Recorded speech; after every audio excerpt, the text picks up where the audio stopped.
Hey guys, jirtuu hordoftootaa fi daawwattoota maatii kooti.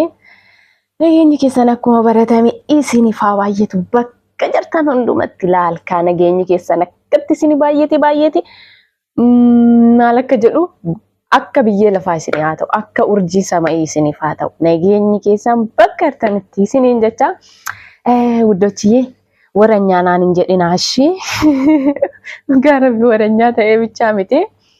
Maal isin fakkaati qonna garee isin himuu wallahi laazim nama kofalchiisallee timirti illee of keessaa qaba yookiin barnoota illee of keessaa qaba nama garramallee nama dinqisiisa. Maal isinitti fakkaati laayivii seena yeroo baay'ee jechuudha. Laayivii koo kana namni na hordofu abashaa miti yeroo baay'ee wallahi dhuguma isiniin jedha. Laayiviin seenaa kanan barreessu afaan oromootiin barreessa taayitilii yookiin mata duree jechuudha. Garuu nama oromoo miti Itoophiyaawiin argu na bira na jalan seenu jechuudha. Laayivii kiyya jalan dhufu abashaan jechuudha. Maqaan rakkadhee namni na bira dhufu eenyu araba waan akkasiiti. Arabtootatu naa barreessa. Koomentii naa barreessanii Zuleekaati qalloodha. Homaa araba bira namni qallaan dansaa meeree hammam akka jarri fuddattu akkasiin beektan sana jechuudha. Waan akkasii jabaadhu na jajjabeessu bakka jechuudha. Akka obboleettii isaaniitti jechuudha malee waa biraa jechuudha walumaa galatti. Akkuma namni tokko nama dinqisiifatu na dinqisiifatu.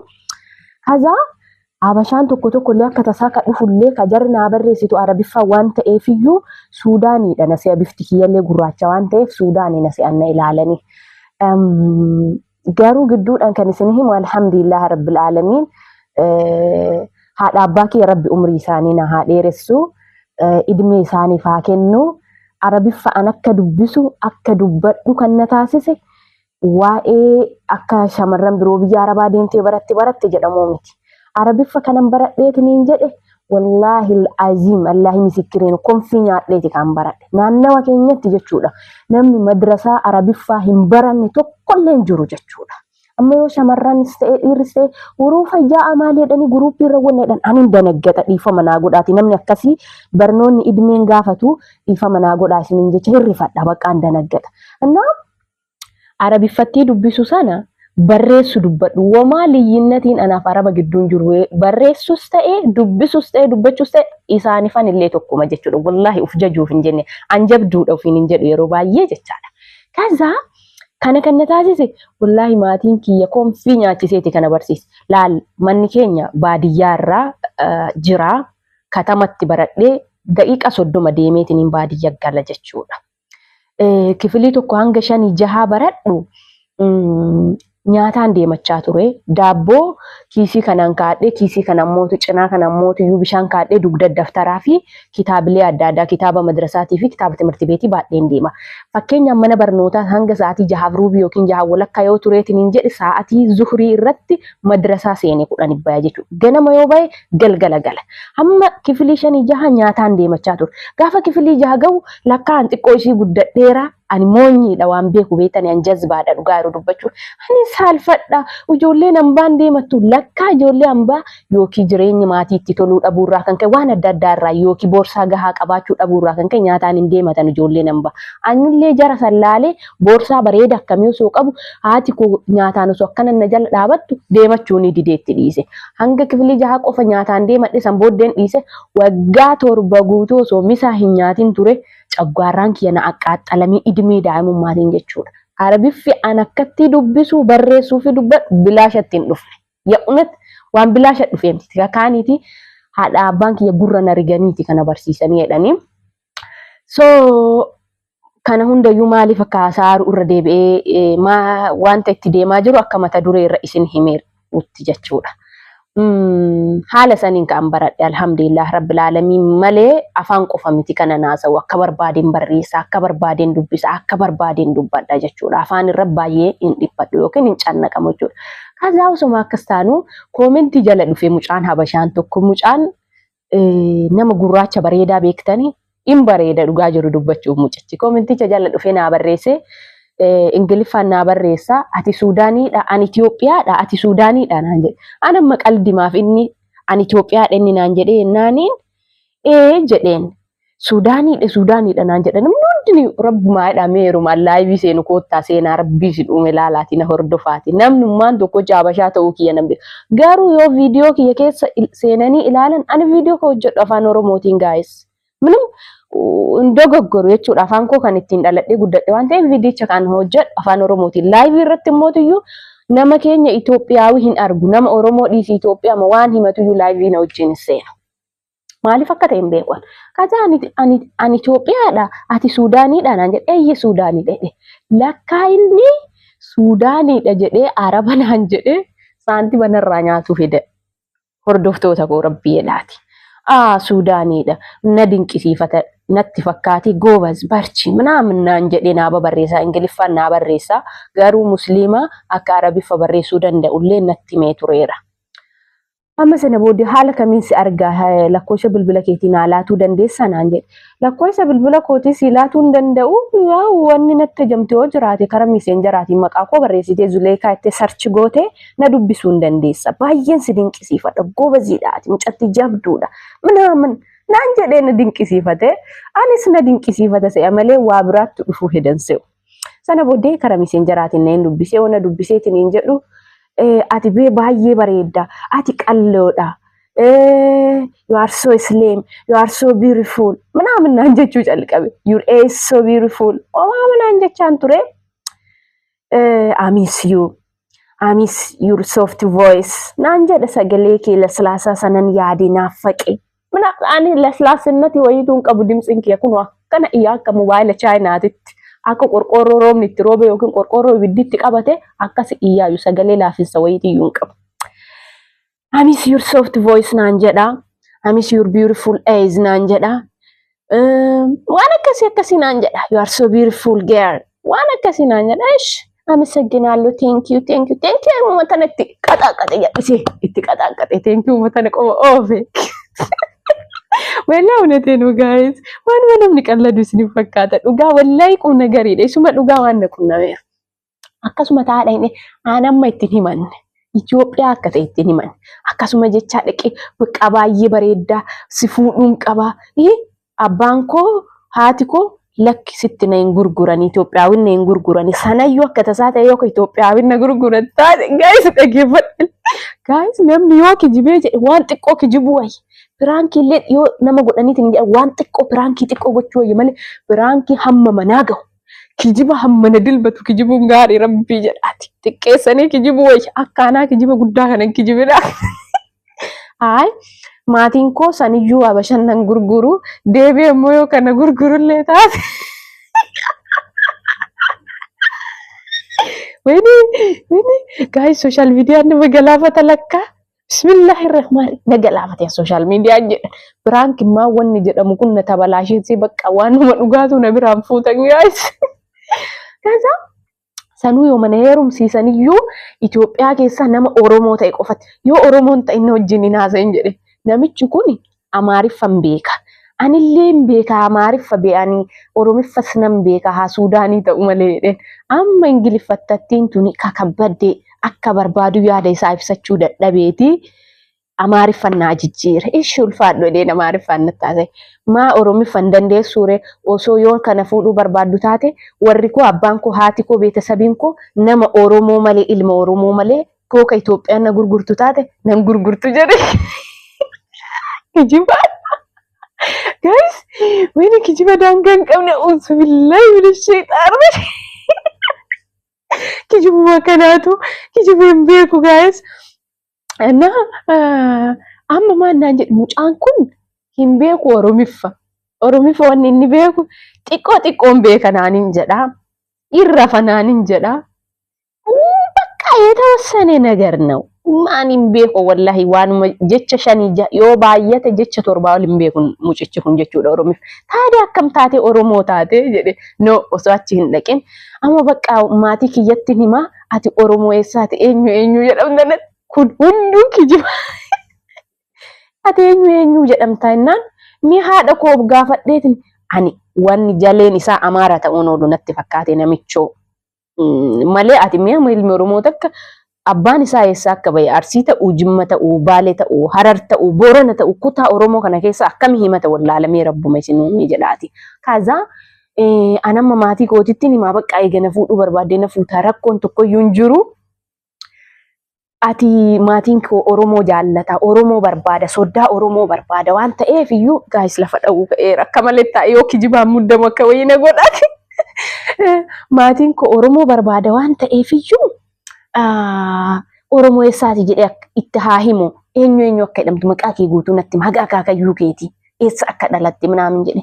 Maazarii gaafadhee sitti manaan hin jedhu seeti lakkaa inni Amaaraa ilma Oromoo ka ta'e bakka dhalate. Bakka bahee wallaahi daa'imman hin beekti wallaahi lazim dhalattu. Daa'imti biraazarii wanti daa'imti xiqqishuun waggaa 4 waan hunda isaa zaraazartee himti. Ganda isii himti daa'imattiin xiqqishuun jechuudha daa'imni biraazarii kenna. Namichi guddaan kun akkam ta'e akka itti biyya isaa wallaalee maazarii hadha gaafatu laalime. Ani maaltu nagaan Amaaraa ta'e kan ta'e jinni ta'e jaankaa ta'e wamaatu wanni nagalchu tokko yoo hin jiru. An oduu in diraamaa inni illee narra dalaga anillee isarra dalaga isin himuu deemaara jechuudha.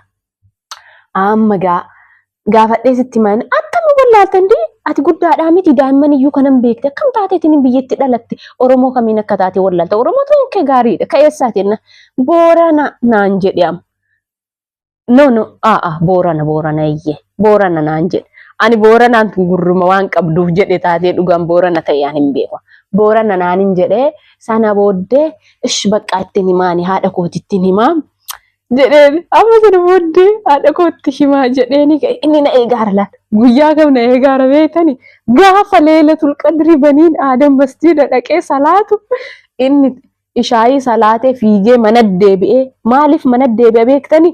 Haadha koo gaafadheetiniin akka haati koo ishi jettu abbaan koo ishi jedhu deebii akkan isaa deebisu deebisi eega bakka akka sarpiraayiz na gootu sin eega naan jedhe amma cubbuudha masjiida dhaqee shaayii qofa salaatee deebi'ee na eegaara lakkaa'ani beetasabiin kiyya okee dhayeera arabtitti fuudhuedha arabtittiin eenyu ana suudaanaawii fuudhuedha.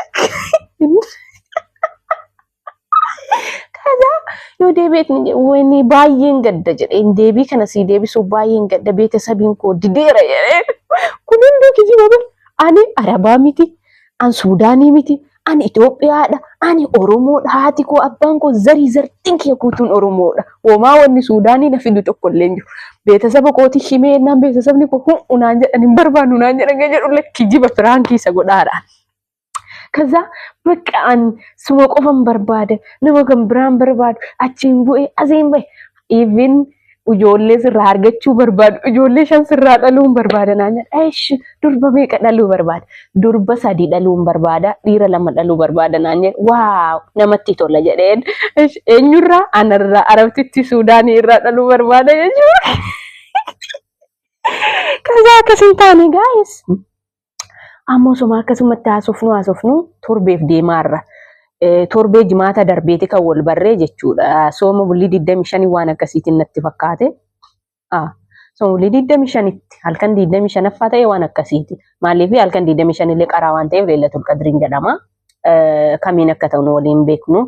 Garuu inni masjiida uummanni Leelatul Qadrii osoo salaatu deebiin irraa dhaga'uu fiigaa dhufe.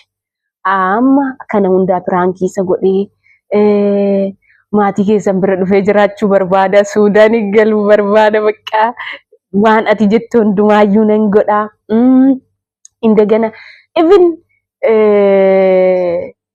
waan yoo ati dachinaa ta'e jettillee dachima ta'e narra deemte waanuma takka rakkoon tokko hin jiru lakkaa inni ganzaba narraa nyaatu sossobee Suudaanii dhanasee ganzaba qabdinaan jechuu barbaadeeti. Suudaan illee garuu akkuma Itoophiyaati xiqqoma yoo Itoophiyaa irra raatti malee maal qabdi waan adda gaayis inni akkasuma se'eeti akkanan ishiilee na arraabaa oolu.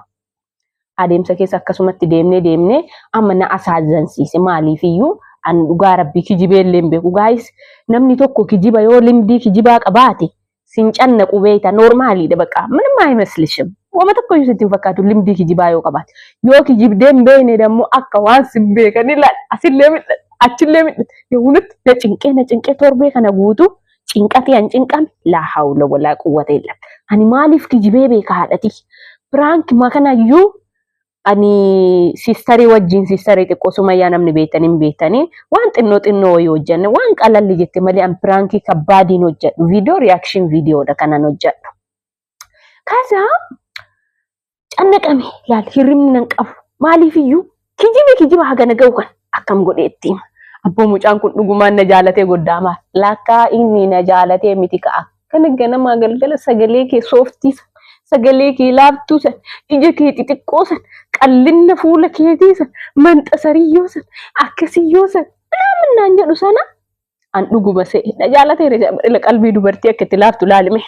Wayni guddaamaa jira yaa rabbii kemee yaa rabbi na sattarime onnima isaa keessaa iyyuu na baase akka nan jaalanne yaa rabbi taasisi jechuun eegalu seete na asaazansiise miskiina jechuudha du'aayii gochuu eegala haraaba waan dhugaan na jaalate se'an. Lakkaa ka inni jaalatee guys mastaatii fofoo kaayina ifaarti. Ka inni jaalatee jedhe Araba na se'ee Suudaaniidha na se'ee ganzaba narraa nyaatuuf beetasaba kootiitti soddoomee akka godhe waan dhadha'ee narraa dhadha'ee san booddee zorre jechuu barbaadeeti. Amma zorree torbeen finnee guyyaa iidaa Jum'aa darbe jechuudha. Jum'aa iidessinee hima. Guyyaa iidaa ukkaamsa guys mannaa wayya.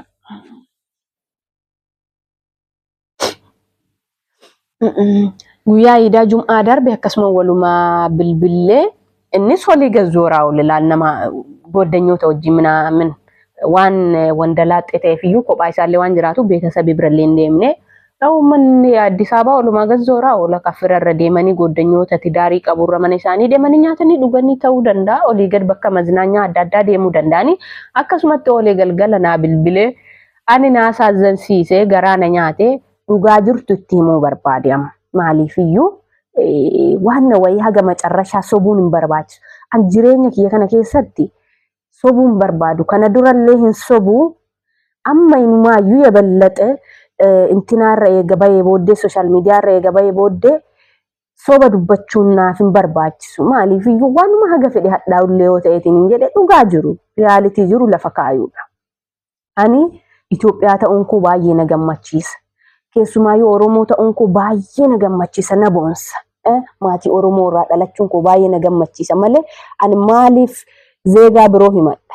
Calqaballee isatu Suudaaniidha naan jedhe giraa gabba'een Arabiffa dubbisuun koo dubbachuun koo yoo jarri tsaaftu xaqqixaalli godheen dubbisaan akka malee dubbisa yaa'uuna taktiivii jechuuf miti wallahi baay'ee tokkoon dubbisa. Maaliifiyyuu barreessaa turree dubbisaa turree. Sanaafi waan madrasaa baradheef kan dubbisu. Amma dhugaa jiru himuun narraa barbaachiseera. Haga macarrashaa sobuun sin barbaachisu. Waa wayii dhugaan ni qallatti malee guyyaa wayii bayuun isiin haftu. Osoo maquma kiyyaanillee yuutuubii irra sarchi godhee namoota na beekan gaafate taate waan innillee deemee irra ga'uu danda'u. Jira miti? Kana waan ta'eefiyyuu haga macarrashaa sobuullee hin barbaadu sobnillee hin barbaachisu. Dhugaa jirutti himaa jedhee guyyaa Jum'aa gaafa iidaa san gara galgalaa ifama abbaa ani wantoota si wajjin haasa'e hunduma isaatu wanni tokkochi isaatu dhugaadhaa miti. Even si jaalachuuyyuu akka obboleessa kootiitti yookiin akka Itoophiyaawii tokkootti dhuguma akka jettillee ko Oromoollee taatu taate akka ilma Oromoo tokkootti kanan si ilaalu malee wanni jaalala jedhamullee kanan siif qabullee hin jiru tokko. Inni lammaffaan immoo aan Suudaanaawiidha ka jedhellee waan ati Suudaaniidha naan jettee Arabiffaan dubbisutti garramamteetiin jetteef eeyyesiin jedhee dubbii itti achintinaa jedhe malee ani Suudaanii miti. Ani Itoophiyaawidha. Ani Oromoodha. Maatii Oromoo irraa dhaladhe. Abbaa Oromoo irraa dhaladhe. Sanyiin koo guutuun Oromoodha. Kana waan ta'eefiyyuu wanti si wajjin haasa'aa ture sun hundiniyyuu piraankii ture. Dhugaan jiru kana taqabal. In jedheeni sana booddee danaggatee waanummaan takkittiin dhugaan hin jirtu kaamii as keessa waan nuti naasa ijoollee san sirraa dhaluu barbaada maaloo beetasaba keetii himi beetasaba kee na barsiisi guyyaa iidaa isin wajjin dabarsuu barbaada ምናምን bilbilaan wajjin dabarsabee haasa'ee yaadaan viidiyoon wajjin haasa'ee dabarsuu barbaada injedheeni sana booddee akkasennaan hin danaggatee rifatee maaliif yoo anagammaatti kan si gochaa ture piraankiidha jedheen. San dura immoo guyyaa san osoo ittiin himin dura guyyaa naannawa akka roobii wayii jechuudha. Roobii hamusi giddoollee iida Jim'aa ta'aa miire an video koo kan hojjedhe shorti video wayii kara imootiin story irra gadhiise. Oromi feeroon haasa'u an takkeetti malleen takolaatta fulaaleen argee itti kazeegaa biroo taate hangana hunda akkanatti sanaxxaltee akkana haasofta Oromiffanaan jedha. Ay barnoota barbaachisa malee maaliree jedhe qalalluma jalaa godhe. Lakkaa yuutuubii hojjetta moo tiktookii dhimnaa minnaan jedhe yuutuubiidhaan jedheeni. Ani kana dura nama sooshaal miidiyaa irra intinaa jedhu shamarran akkasiin barbaadu iyyuu simatu qalbii na hatee malee ijoollee shanan sana sirrumaan dhala naan jedhee. Amma gaafa kaanii gaafa macarrashaa guyyaa iidaa gara galgalaa nutti himu akkuma isinitti meetiin hin ture danaggaxe rifateetiin hin jedha. Maaliif haga macarrashaa sobuun narraan barbaachisu.